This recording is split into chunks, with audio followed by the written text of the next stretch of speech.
I think the Eagles are actually kind of looking to see how the Stephon Gilmore contract plays out because he's only $7.5 million, and you just don't know. You can get this player on a deal. Maybe you sign him, and you're going to sign a cornerback anyway in free agency next year, and probably draft one because Darius Slay ain't getting any younger. Maybe the Eagles think, hey, you know what? We're number 2 cornerback away from potentially being the best defense of this division.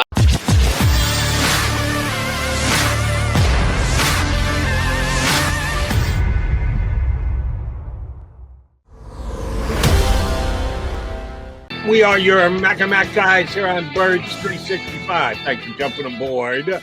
We still got plenty of football left to talk to you today on. And we're going to get a helping hand. Our buddy Jeff Kerr from CBSSports.com going to be good enough to come on with us for a couple minutes today. Jeff, how's your summer going? Pretty good, Jody and John. Actually going to the Baseball Hall of Fame for the first time this weekend. So I'm really looking forward to that. Oh, that's a fun time. Yeah, Cooperstown is great. Canton, I assume you've been to the Pro Football Hall of Fame. They're all great, but the only 2 I've been to are football, baseball, basketball. Haven't been to hockey yet, and who knows? There's going to be someday. Jody and I are big wrestling fans. There's going to be a WWE Hall of Fame. Yeah, we're waiting for that. Yeah, I was at the Pro Football Hall of Fame. It was 2018. It was a couple months after the Eagles won the Super Bowl, so they had a lot of the Super Bowl artifacts, and they unveiled the video, the Super Bowl highlight video, and I never saw so many Eagles fans in the room in my life. There was one Patriots fan in there. I felt so bad for him, and he walked out when Brady fumbled the ball. It was probably the funniest thing I've ever seen. That's funny. Thanks for sharing that story with us. Speaking of sharing stories, I did catch one of your latest on CBSSports.com about the Eagles and the fact that years ago, they had the first ever female general manager in the league. We're seeing a lot of advancement for women in organizations around the National Football League, but the Eagles kind of were ahead of the curve years ago with Toe Spencer being the first ever general manager in professional football. What was it, the fact that we're seeing all these new hirings in the NFL that spurred you on to doing a turn back the clock story on the Philadelphia Eagles? Yeah, when the Eagles promoted, I can never pronounce her last name. Catherine, John probably knows how to pronounce her last name. Raish, yeah. Raish, that's it. And so I was like, she's probably the closest to being the first female general manager, but I remember I've talked to Marty Schneider a bunch of times, Toast's daughter. So I was like, okay, let me ask her. She would know. And she goes, well, my mom technically was the first woman general manager. And I'm like, oh, really? I'm like, do you want to talk about it? Or, can I talk to Susan about it? And she told me, well, obviously Susan's 89 years old. So, and she's battling Alzheimer's right now. So that was unfortunate. But I got together with her and Marty, and pretty much they told the story of when she was the first woman general manager. And I'm like, well, let's talk about the Eagles moving to Phoenix. And I had a story in there, and it turned out really good. I actually thought the Toasts, were basically on board with the Eagles going to Phoenix, but it turned out to be the opposite of what I was told. They were the reason why they didn't go to Phoenix, and pretty much why they ultimately had to sell the team. Yeah, I do think a lot of people look at Leonard Toast as the villain, as somebody kind of formulating that plan to get out of what were the gambling debts, to be perfectly honest. So that's kind of the story. But also, I do think she's overlooked because she was his daughter. So people look at it. We had Amy Trask on this show. If you talk to people in the NFL, she's the highest ranking female exec in league history. But that's correct, because she was the team president. So you have to pick out sort of these contextual things. And everyone says Catherine Raish, highest ranking female personnel executive. So that's how they kind of get around it. But it is interesting, Jeff, that the glass ceiling was broken so long ago and so few people remember it. So it was brilliant that you got that story. Yeah, and I actually talked to Amy Trask about it. If she had any interactions with her, and at the time she was an intern for the Raiders. So She said, it was kind of few and far between it, if anything. But yeah, I always thought Susan Toast Spencer, her story was really interesting because she let a lot of what most good CEOs do as a general manager. She let everybody else do the work, but she ran things. Like, I didn't realize how much Toast actually spent on the Eagles, just trying to make the players happy with the chartered flights and all that. And that's how she said Howard Eskin gave her the Wicked Witch of the Vet mantra, because it went from let's go on these luxurious flights to, oh yeah, we can save a little bit of money here, or or they'd have these flamboyant meals that Larry Toast would give them. It was a first class organization, and it still was when she was there, but she found a way how to just cut a little bit of cost. And she actually told me a story. Steve Zabel, the Eagles' first round pick in the 70s, when he went to the Patriots, he would call the Eagles back and specifically call Leonard Toast and complain about how the Patriots treat their players like garbage and compared to the Eagles. And, if there was free agency at the time, I have a feeling Leonard Toast would have gotten everybody on the Eagles, because word traveled fast around the NFL of how well the Eagles treated their players. Yeah, and the guy he ended up selling the team to, Norman Brayman, let the greatest player in Eagles history, Reggie White, walk out the door in free agency. I doubt that would have happened if Leonard Toast was still running the Eagles. One of the things that you told me in the story that I had never known, and this, again, was before I actually came to Philadelphia and got on the air in Philadelphia, was that when Brayman did buy the team, he actually wanted to keep Toes' daughter in an executive position. Yeah, he hired someone to become the general manager, but he wanted to keep her on as part of the front office, huh? Yeah, it pretty much went down to, hey, we love the job you did here. We want to keep you in a high-ranking position. It was more of old boss, your father, a new boss, a little bit of conflict there.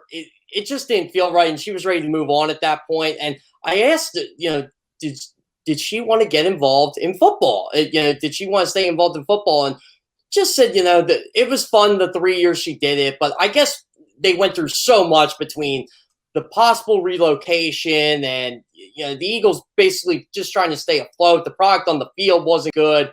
I mean, who knows how long Marion Campbell would have actually been the head coach? He probably would have been fired after 85 anyway, but it seemed like they were doing a lot of good things. Like said, she was initially involved in the process of Reggie White, Randall Cunningham, obviously she played a big role with, but a lot of people that succeeded under Buddy Ryan, seemed like she had a little bit of an involvement in getting them here. Yeah, Jeff, it's interesting. Jody and I were talking about the quarterback factory comment before you came on the show. So, when things like that happen, a lot of people forget that Howie walked that back and he said, I shouldn't have said that, blah, blah, blah. Same thing with sort of the meld between Leonard Toast and Norman Brayman. Norman Brayman was the cheap guy. Norman Brayman was the guy who, made the players buy their own socks and all those stories. And I think it kind of gets melded together for whatever reason with Leonard Toast. Oh, the Eagles are cheap. The Eagles, you still hear it today. And it's one of the teams that spend the most money in football. You'll still hear certain fans, older fans, say they're cheap. And it's tough to overcome that. And I think Leonard Toast kind of got a little bit wrapped up to that, and by de facto his daughter as well. Yeah, and it's a shame that I read an article, I think it was from the LA Times when I was doing research for this story. I think it was like from 92 or 93, and they interviewed Leonard Toast. He actually admitted he didn't know how much money he spent at Atlantic City one night. Atlantic City was probably the worst thing that ever happened to Leonard Toast. If the Eagles were probably in Phoenix, one, he fixes his gambling debt, and two, yeah, he's 4 hours from Vegas, no doubt, but 4 hours from Vegas is a lot different than an hour and a half from Atlantic City, assuming with no traffic. But yeah, I just felt bad for, when they're telling the story about it. I'm like, wow, it just seemed like he just liked to spend money, or he spent money. He didn't know what to do with all the money he had. Made all the money off the trucking business, and then he spends it on the football team, and then he goes to the casino and spends it. And it's honestly a tragic tale what happened to Leonard Toast. If he doesn't have those gambling debts, maybe the Toast is still own the Eagles today. It's all about who's running the organization. And that was Leonard Toast's day into Norman Brayman's day. Now into Jeff Lurie's day. Yeah, and we talk about him all the time here on the show. How much influence does Jeff Lurie actually have? At times, people believe, all right, he's backed off and he's letting his football people run the show. At other times, Jeff Lurie is basically deciding everything because the people that he's hired and put in charge know exactly what he wants, and they're going to implement it and make it happen. From an outsider perspective, someone who's not here covering Eagles on a day-in, day-out basis, how do you believe Jeff Lurie is perceived across the league? Well, a lot of I should say from a national perspective, he's not like he's Jerry Jones. I know when I see a lot of Philly fans on Twitter be like, oh, Jeffrey Lurie's trying to be like Jerry Jones. I'm like, no, that's not true at all. I just think I want to say he just throws his input in there or throws his hat in the ring. I don't think Jeffrey Lurie actually tries to play the role of general manager, but he also knows he can talk to Howie Roseman, his guy, his confidant. This is the one guy he trusts more than anybody else. And I feel like a lot of owners have that. I always thought the Baltimore Ravens owners had that with Ozzie Newsome for a lot of years. And, Ozzie Newsome obviously retired. I thought the Maras probably felt that way with, what was their GM's name? Ernie Okerson. Yeah. You're going George Young on me. Yeah. Well, I was thinking of George Young at first, and I'm like, well, we'll go a little more. But, yeah, I feel like every owner kind of has that. And in a way, it was kind of like Leonard Tost with his daughter. It's the one person you can trust out of everybody in that organization. I feel like that's how Jeffrey Lurie treats it with Howie Roseman. Well, he did have Joe Banner as well, who was his right-hand man. So for people who think it can end, it can end. Everything, Jeffrey Lurie does have a shelf life on everybody. He's kind of proven that. I think from my perspective, Jeff, post-Super Bowl 52, he seems to get more involved. There's that Jeff McClain report that after the Eagles upset the Green Bay Packers, wasn't happy. Went into Doug Peterson, said, why aren't we throwing the ball here? Bad team just upsets a great team. You would think you would be happy by hook or by crook to get a win. Is Nick Sirianni going to face that same kind of criticism from his owner? Do you see that changing with age? It seems to only been increasing at this point, Jeff. Yeah, I feel like Nick Sirianni will probably go through the same stuff Peterson did in a sense, but I think being a younger guy, maybe, and a first-time head coach, I mean, Doug Peterson was a first-time head coach, obviously, but Nick Sirianni being a younger guy, he'll probably be like, yeah, sure, okay, or I'll work my way through this like most young guys do. But you're Doug Peterson, you're in your 50s. You're probably thinking, I just want the only Super Bowl in franchise history. I shouldn't have to put up with this anymore. Oh, by the way, it's not like I never played in the NFL for 14 years. I've never done this. I've never done that. Who are you to tell me this? And it probably just got mentally exhausting at that point. And then you're dealing with the Carson Wentz situation and everything else that's going on in that locker room, all the injuries, just the whole, can I do this again? Whereas you got Nick Sirianni, a young guy, an energetic guy. He probably will embrace Jeffrey Lurie and Howie Roseman saying stuff to him right away because he's probably thankful for the opportunity that he's going to be a head coach and he'll work his way around that. But I just hope the Eagles let Nick Sirianni kind of do his thing a little bit. Like Jeffrey Lurie, he can give his input, but pull back the reins a bit. Jeff, that's the reason why we like having guys like yourself on, because we're involved with this on a day-in, day-out basis. We not only analyze it, we probably overanalyze it down to the smallest of details from afar. Give us your perception of the Nick Sirianni era here in Philadelphia, from the time he was hired up until last week when he said, happy summer vacation, everybody, and let him walk out the door. Have you liked what you've seen? Has he shown you anything that you said, hey, this guy's got a chance to work? Or did he show you anything that you said, oh, my God, what did the Eagles do when they handed him the reins? Well, we were actually laughing when he made the rock, paper, scissors comment. I'm listening to the press conference, and I said, guys, I think we might have, from a national perspective, I'm like, we got to have a story here. Nick Sirianni, he plays rock, paper, scissors with, with his players and, for competition purposes. But overall, the general feeling is, at least around the NFC East, they seem to like what Nick Sirianni's doing, how he's bringing competition around the NFL. Like, even the Nick Mullins signing, it's a third quarterback, but in a way, Joe Flacco's got me looking over his shoulder thinking, wow, this guy can actually take my job as the number 2. And I feel like the Eagles, they're a deeper team than they were last year, but I feel like there's more competition at a lot of positions, specifically the offensive line. You look at Jordan Mailata, Andre Diller, Jack Driscoll can come in, Nate Herbert can come in, Sua Opeta can come in, guys like that. And the same with the defensive line. Like, you didn't need to add Ryan Kerrigan, but you did. And now all of a sudden you fill the hole there. So say Derek Barnett or Josh Sweat or whoever doesn't work out, you can fill Ryan Kerrigan there. Really, the only position I think that's weak, that's ridiculously weak on this football team is cornerback. And the way the Eagles are going, I wouldn't be surprised to see them add another cornerback in there just for competition. So I like what they're trying to do. And I don't think it's a rebuilding year per se in Philadelphia. I think it's a retooling year. Well, retooling, Jeff, transition. I've asked this of a lot of people, so I want to get your thoughts on this. The Eagles seem to go through this same cycle since Super Bowl 52.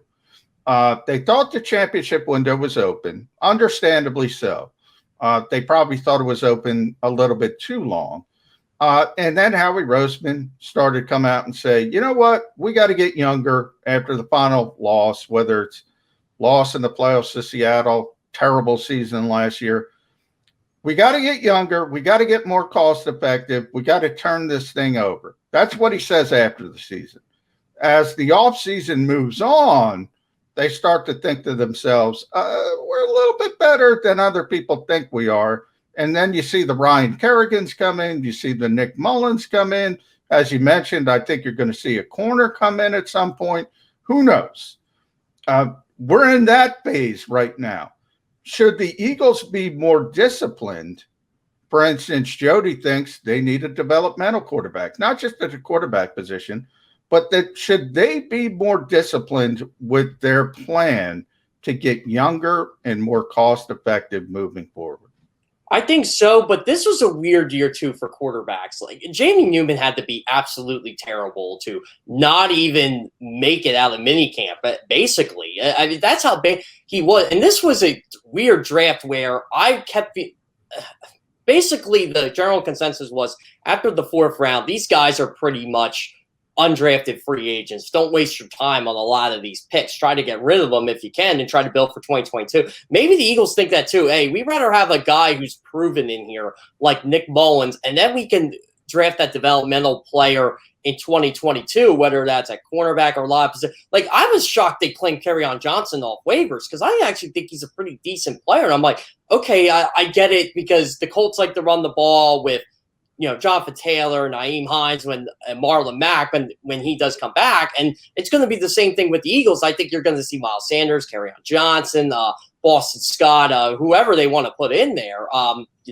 Kenny Gainwell. So that's where my line of thinking was there. But yeah, it was just a weird year with COVID and a lot of these players getting that extra year of eligibility, staying in school. So I think the Eagles are looking at it as, okay, 2022 is the year we're going to really get younger and develop these guys because they have, 10 draft picks in 2022? So far, and we'll see how it increases from there. But real quick follow-up, Jeff. What makes you think they're going to be disciplined this year? That's the point. It seems to be a constant cycle. They'll say it after they finish 8-9, as Jody and I predicted. And, hey, we got to get younger. We got to do more of this. And then the same cycle will happen. Are we stuck in NFL purgatories?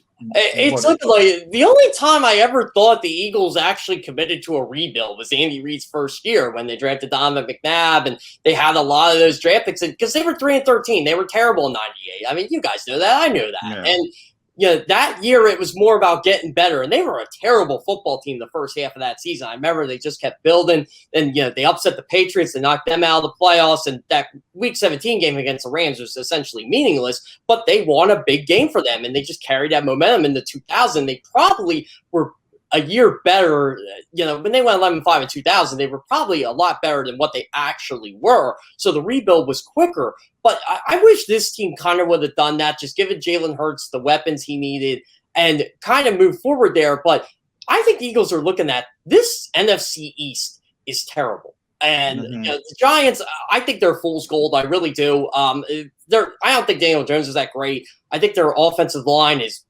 god awful. They ain't helping there. Dallas is Dallas.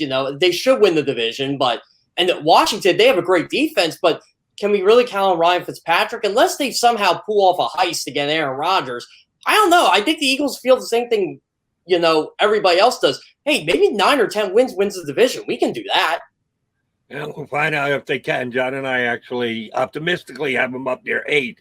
I don't think they're going to be an above 500 team. But I will say this in Howie Roseman's defense. A couple of the moves that John was referring to, I thought we were getting younger, and then they make decisions to bring in players who aren't that. They got Ryan Kerrigan on a very expensive contract. Word is, although no one has officially confirmed it, Nick Mullins is here on a league veteran minimum contract. Oh, no question. Yeah. They haven't spent money. They haven't hurt themselves cap-wise to do what they have to do, even if they're bringing in someone who keeps them from handing the roster spot to a younger guy. Now, in Nick Mullins' case, I would have given it to a younger. I don't care. I don't even know who that younger guy is. I just wanted to see them go with a younger guy. I don't understand why you bring in a veteran for your third-string quarterback. But could that be the case at the cornerback position? John and I to bring this up on a day-in, day-out basis. When are they going to get the other starting cornerback across from Darius Slay? And another day comes off the calendar, and another day comes off the calendar. Could we be looking at the Michael Jacquet era? Could they actually go with some of the young guys they have on their roster? His agent will be coming after me on Twitter if I tweet about Michael Jacquet again. That's a funny story. I don't think I've ever told you guys that, but he roasted me on Twitter in Week 16. I'm like, what your client's doing, right? Like every time they throw the ball his way, he's giving up a catch for a lot of yards. But anyway, I digress there.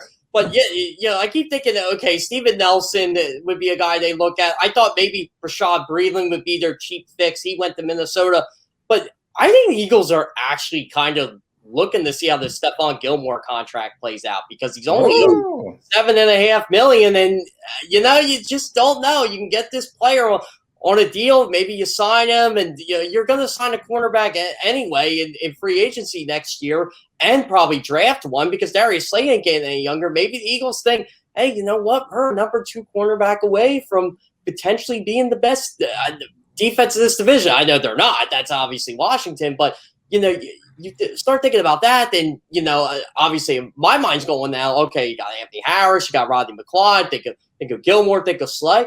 Hey, you never know. Maybe they're keeping tabs on that market. Maybe they feel they can only give up a 2nd or 3rd round pick for the guy. I love it. Jeff is falling down the rabbit hole. Rosie, you're talking yourself into it. I love it. I'm just embracing my inner Philadelphia. I keep thinking my teams are actually better than they are, and the Sixers reminded me last night. Maybe not. Yeah, they should be that good. But the Eagles, I don't know. Stephon Gilmore, look, you'd love to have the player, but we're talking about this team from a salary cap standpoint. I think they have a little under $5 million. They still got to sign Landon Dickerson. Jody's worried about that. He's the only person in the world worried about that. He'll be signed, Jody. Don't worry. Yeah, they'll be. They can make the move. You can do whatever you want to do. They can do some different things that fit Stephon Gilmore in.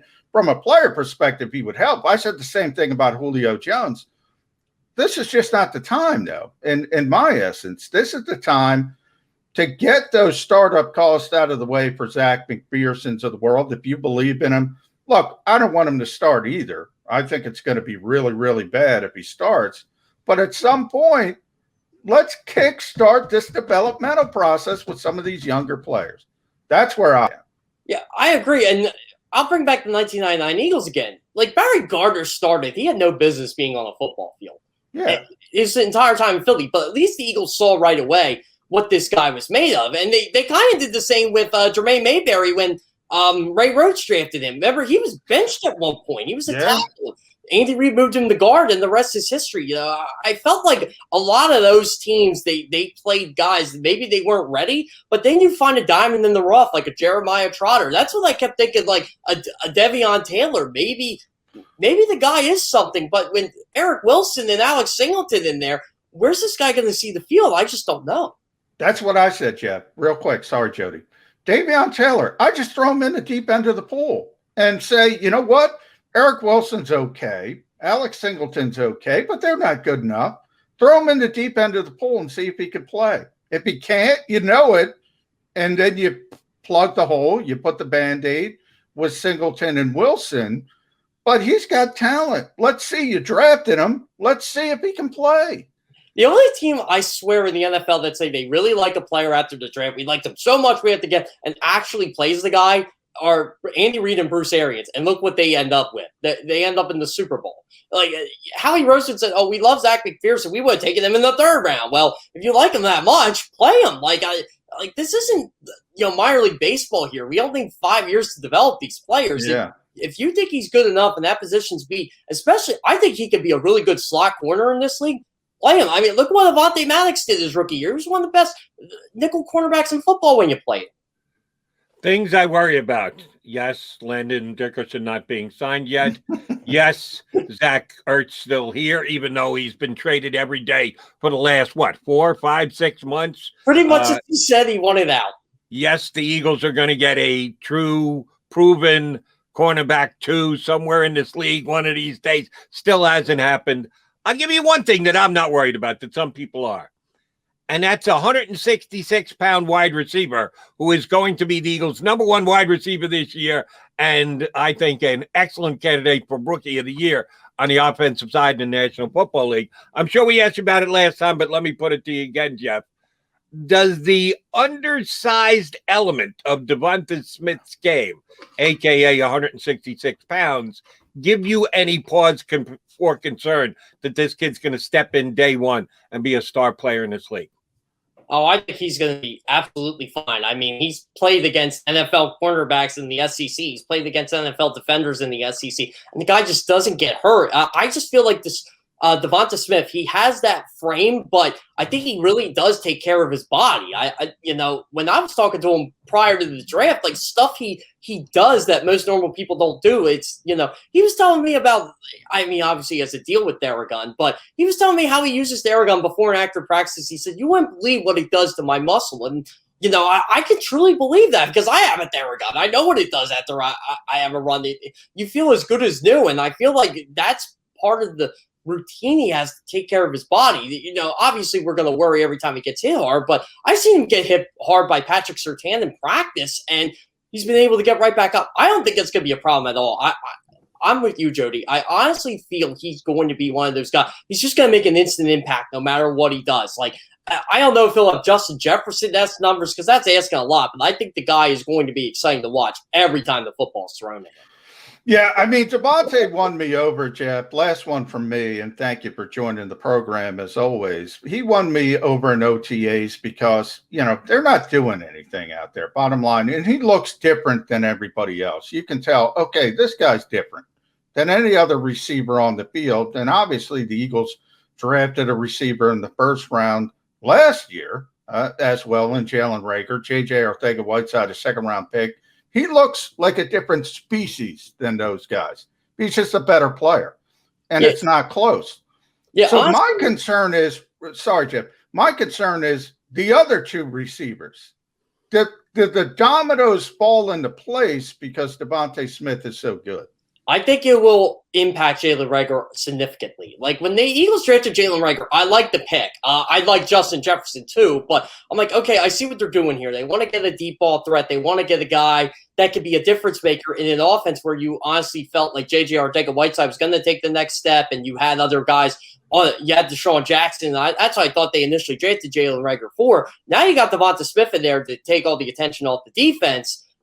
Now Jalen Reagor all of a sudden is that deep threat, and I feel like that's really going to benefit him. J.J. Arcega-Whiteside, I don't want to say the guy's a lost cause because I've seen receivers do well in their 3rd year. See Nelson Aguilar, but you just got to show more than what he showed. I mean, there are guys. I think Julio Jones had more catches in a game than J.J. Arcega-Whiteside has had in his career at this point. It's actually kind of sad, but. Yeah, Jalen Reagor, I'm not giving up hopes on. I think the guy has confidence. I think he has the swagger, if you will, the mentalities to succeed in the NFL. He just needs the opportunity. I thought he was getting that a little bit with Jalen Hurts toward the end of the year. Now you got Devonta Smith lined up, and you're going to put Jalen Reagor in the slot. I think he's going to have, I don't want to say a big 2nd year, but I think he's going to make an impact in this offense. All right, let's bring it full circle, Jeff. You started by telling us you had a trip to Cooperstown coming up, but you had been to Canton and you got to see the Eagles Super Bowl championship film shortly after that year. Guy who I'm sure was prominent in that was Nick Foles. What's going to happen with Nick Foles this year? Right now, for me, he's the Bears' third-string quarterback. If you tell me that Justin Fields, who was drafted high in the first round, is going to be the developmental quarterback and sit on the bench and be inactive on game days, I'm telling you the Bears are running the risk of them pulling Soldier Field down from the studs by the fans if he's not even dressed on game day. If Nick Foles is the backup quarterback, it just doesn't seem to make sense to me. What are the Bears going to do? Is there any chance he's traded? Is he going to be released? There are a lot of Nick Foles fans in this town that just love the guy and think he walks on water. Where is he walking on water when the football season starts? I believe that'll be the New York Jets. They are a team that needs a number 2 quarterback. They need a veteran. Yeah, obviously Zach Wilson's going to be the starter there, but you need somebody in case he goes down. And the Jets really don't have one right now. I feel like that's where he's going to end up. It's just funny how Nick Foles succeeds here and doesn't succeed anywhere else. And when Chicago drafted Justin Fields, I wish people would have saw me like in front of my computer. I was doing like the fist pumps. I was like, all right, the Bears actually did something right for once. They actually don't believe Andy Dalton's going to be their starting quarterback, which is awesome. So then I'm starting thinking, okay, Nick Foles is on the hook for $7 million this year. They're really going to keep this guy on the roster? I don't think so. And he probably, it's a shame because I actually thought he was better than Mitchell Trubisky for a little bit last year, and then Trubisky came back and kind of disproved that theory. But yeah, I honestly feel like Nick Foles is going to end up somewhere like the New York Jets. There's going to be a team that needs a backup quarterback. If he would have came here, obviously I would have been ecstatic because the Foles jersey would have, came off from being hung up in the closet. But all kidding aside, it's that chapter in Eagles' life is over. I'm kind of glad he's not back, but I feel like the New York Jets would be a nice little fit for him. The Arizona Cardinals have a backup quarterback now. They have Colt McCoy. I'll tell you one team I think that actually should take a look at him too. Seattle's backup quarterback situation's a mess. I know Russell Wilson never misses a game, but you could live with Nick Foles sitting behind Russell Wilson and just being there. Like, I don't think they would miss a beat if Nick Foles was in Seattle. Yeah, and Geno Smith. I'm a Jet guy, so I can vouch for the fact that Geno Smith, much like Nick Mullins, should never actually see the field in the National Football League. Again, my quarterback evaluated status. And for you Nick Foles fans out there, maybe it's just a green thing. Being a Jet, it could actually work out. You're right. Once he gets out of Eagle Green, it seems like it always goes badly. Maybe he could actually play well for another team. It just has to be a green team. We shall see. Jeff, we appreciate you coming on board today. Thanks, buddy. We'll tap into you when the season gets a little bit closer. Thanks for this morning. Yeah, no problem. Thanks, guys. John, Jody, enjoy your summer. I hope the Eagles don't drive you guys absolutely insane while they're waiting for that second quarterback. Already have, Jeff. Every other day. We'll be here every day wondering when is this the day the Eagles get a CB2. We shall see. Jeff, thank you.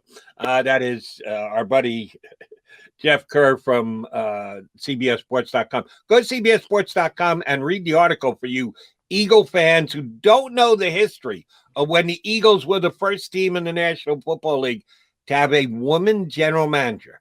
All right. It actually was the owner's daughter. So there might have been a little nepotism involved there. Shocking. Nepotism in football, Jody? And it only matters with women. I'm surprised. It's not a problem with guys, but it matters with women.